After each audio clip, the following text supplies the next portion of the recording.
ಪ್ರಜ್ಞಾ photo ಫ್ರೇಮ್ನ ಕೈಯಲ್ಲಿ ಹಿಡ್ಕೊಂಡಿದ್ದ ದಿನದಿಂದ ಆ ಶಾಪಿತ ಜಾಗದಲ್ಲಿ ಭಾರೀ ಬದಲಾವಣೆ ಕಾಣಿಸೋದಕ್ಕೆ ಶುರುವಾಗುತ್ತೆ.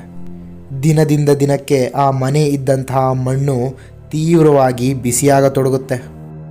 ಹೀಗೆ ಸಾಕ್ತಾ ಇರಬೇಕಾದ್ರೆ ಒಂದು ದಿನ ಅವ್ರ ಮನೆ ಬಳಿ ಕೆಲಸ ಮಾಡ್ತಾ ಇದ್ದಂತಹ ಇಬ್ಬರು ವ್ಯಕ್ತಿಗಳು ಅಚಾನಕ್ಕಾಗಿ ಮೂರ್ಛೆ ತಪ್ಪಿ ಕೆಳಗೆ ಬೀಳ್ತಾರೆ. ವೈದ್ಯರು ಬಂದು ಅವರಿಬ್ಬರನ್ನ ಪರಿಶೀಲನೆ ಮಾಡಿ ಹೀಗೆ ಹೇಳ್ತಾರೆ, ಇದು ಸಾಮಾನ್ಯ ತಾಪಮಾನದಿಂದಲೂ ಅಲ್ಲ, ಇಲ್ಲಿನ ವಾತಾವರಣದಲ್ಲಿ ಘನಾಘಾತ ರೇಡಿಯೇಷನ್ಗಳಿಂದಾಗಿ ಇವರಿಬ್ಬರಿಗೂ ಈ ಥರ ಆಗಿದೆ ಅಂತ ವೈದ್ಯರು ಹೇಳ್ತಾರೆ. ಈ ಮಧ್ಯೆ ಪ್ರಜ್ಞಾ ದಿನದಿಂದ ದಿನಕ್ಕೆ ಬದಲಾಗ್ತಾ ಬರ್ತಾಳೆ. ಅವಳ ಕಣ್ಣುಗಳಲ್ಲಿ ಮುಸುಕಿನ ಹೆದರಿಕೆ. ಎಲ್ಲರ ಜೊತೆಗೂಡಿ ಸಂತೋಷದಿಂದ ಇದ್ದಂತಹ ಪ್ರಜ್ಞಾ ಒಬ್ಬಳೇ ಇರೋದಕ್ಕೆ ಶುರುವಾಗ್ತಾಳೆ. ಅವಳು ದಿನಪೂರ್ತಿ ಮನೆಯಲ್ಲೇ ಇರ್ತಾಯಿದ್ಲು.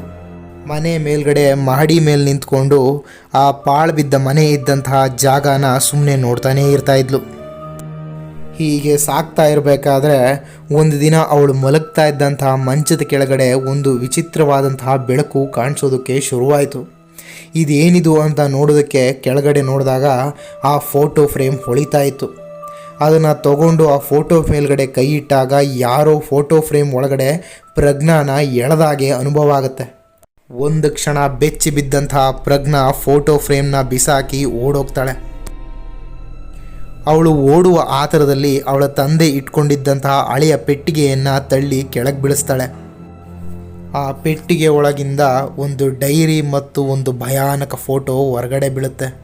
ಆ ಫೋಟೋ ಅಲ್ಲಿ ಇದ್ದಿದ್ದು ಪ್ರಜ್ಞಾಳ ಮುತ್ತಾತ ಅಂದರೆ ತಾತನ ತಂದೆ ಶಿವಯ್ಯ.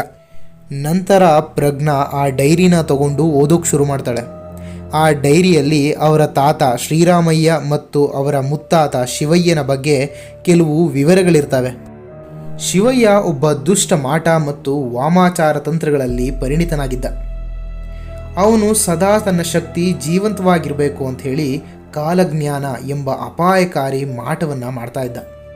ಈ ಮಾಟ ಯಶಸ್ವಿಯಾದರೆ ಅವನೊಬ್ಬ ಮನುಷ್ಯ ರೂಪದಲ್ಲಿ ಕಾಲದ ಹೊರಗಡೆ ಶಾಶ್ವತವಾಗಿ ಜೀವಂತವಾಗಿರ್ಬೋದು ಅನ್ನೋದನ್ನು ತಿಳ್ಕೊಂಡಿದ್ದ.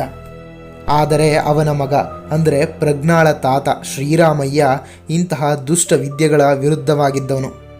ಅವನು ಲಂಡನ್ ಶಿಕ್ಷಣ ಪಡೆದು ವಿಜ್ಞಾನದಲ್ಲಿ ನಂಬಿಕೆ ಇಟ್ಟಿದ್ದ ಒಬ್ಬ ನಿಷ್ಠಾವಂತ ವ್ಯಕ್ತಿ.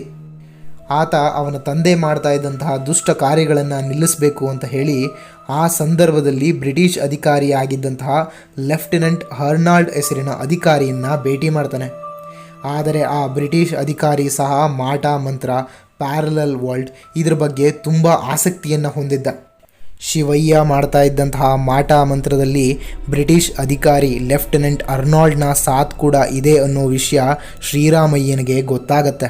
ಹೀಗಾಗಿ ಶ್ರೀರಾಮಯ್ಯ ಬ್ರಿಟಿಷ್ ಅಧಿಕಾರಿ ಮತ್ತು ಅವನ ತಂದೆಯ ವಿರುದ್ಧ ನಿಂತು ಆ ಮಾಟವನ್ನು ತಡೆಯೋ ಪ್ರಯತ್ನ ಪಡ್ತಾನೆ. ಆದರೆ ಬ್ರಿಟಿಷ್ ಅಧಿಕಾರಿ ಶ್ರೀರಾಮಯ್ಯನನ್ನು ಒಂದು ಕೊಠಡಿಯಲ್ಲಿ ಬಂಧಿಸ್ತಾನೆ. ಆದರೂ ಪ್ರಯತ್ನ ಬಿಡದಂತಹ ಶ್ರೀರಾಮಯ್ಯ ತನ್ನ ತಂದೆ ಮಾಡ್ತಾ ಇದ್ದಂತಹ ಮಾಟ ಮಂತ್ರವನ್ನು ತಡಿಬೇಕು ಅಂತ ಹೇಳಿ ತನ್ನ ಜೀವವನ್ನೇ ಪಣಕ್ಕಿಟ್ಟು ಕೊನೆಯ ಕ್ಷಣದಲ್ಲಿ ಆ ಮಾಟದ ಪುಸ್ತಕವನ್ನು ಸುಡಲು ಪ್ರಯತ್ನಿಸ್ತಾರೆ. ಆದರೆ ವಿಫಲವಾಗಿ ತನ್ನ ಪ್ರಾಣವನ್ನೇ ಕಳ್ಕೊತಾರೆ. ಆ ಸಂದರ್ಭದಲ್ಲಿ ಆ ಮನೆ ಮತ್ತು ಜಾಗ ಎರಡೂ ಶಾಪಿತ ಸ್ಥಳವಾಗಿ ಬದಲಾಗುತ್ತೆ. ಈ ಮನೆಯಲ್ಲಿ ಪ್ರಜ್ಞಾಳ ಮುತ್ತಾತ ಶಾಶ್ವತ ಜೀವಂತ ತಂತ್ರವನ್ನು ಪ್ರಾರಂಭಿಸಿ ಅವನ ಆತ್ಮವನ್ನು ಕಾಲದೊಳಗೆ ಬಿಟ್ಟು ಹೋದ. ಪ್ರಜ್ಞಾಳ ತಾತ ಅದನ್ನು ನಿಲ್ಲಿಸಲು ಪ್ರಯತ್ನಿಸಿ ತನ್ನ ಜೀವವನ್ನೇ ಕಳೆದುಕೊಂಡರು. ಆದರೆ ಮಾಟದ ಶಕ್ತಿ ಪೂರ್ಣವಾಗದ ಕಾರಣ ಆ ಮನೆ ಮತ್ತು ಜಾಗ ಶಾಪಿತ ಸ್ಥಳವಾಗಿ ಮಾರ್ಪಟ್ಟಾಯಿತು.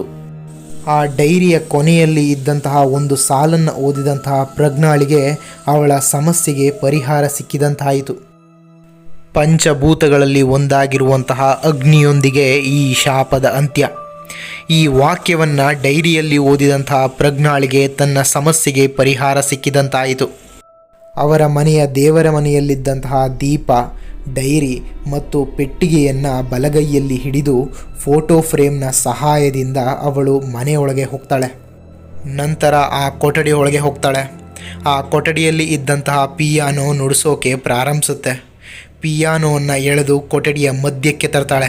ಪಿಯಾನೋ ಮೇಲೆ ಪೆಟ್ಟಿಗೆ, ಡೈರಿ ಮತ್ತು ಫೋಟೋ ಫ್ರೇಮನ್ನು ಇಟ್ಟು ಆಕೆ ತಂದಿದ್ದಂತಹ ದೀಪದಿಂದ ಪಿಯಾನೋಗೆ ಬೆಂಕಿ ಹಚ್ತಾಳೆ. ಪಂಚಭೂತಗಳಲ್ಲಿ ಒಂದಾಗಿದ್ದಂತಹ ಅಗ್ನಿ ಅಲ್ಲಿದ್ದಂತಹ ದುಷ್ಟಶಕ್ತಿಯನ್ನು ಸಂಪೂರ್ಣವಾಗಿ ನಾಶ ಮಾಡುತ್ತೆ. ಅಗ್ನಿ ಆಕಾಶಮುಖವಾಗಿ ಉರಿಯುವುದಕ್ಕೆ ಶುರುವಾಗುತ್ತೆ.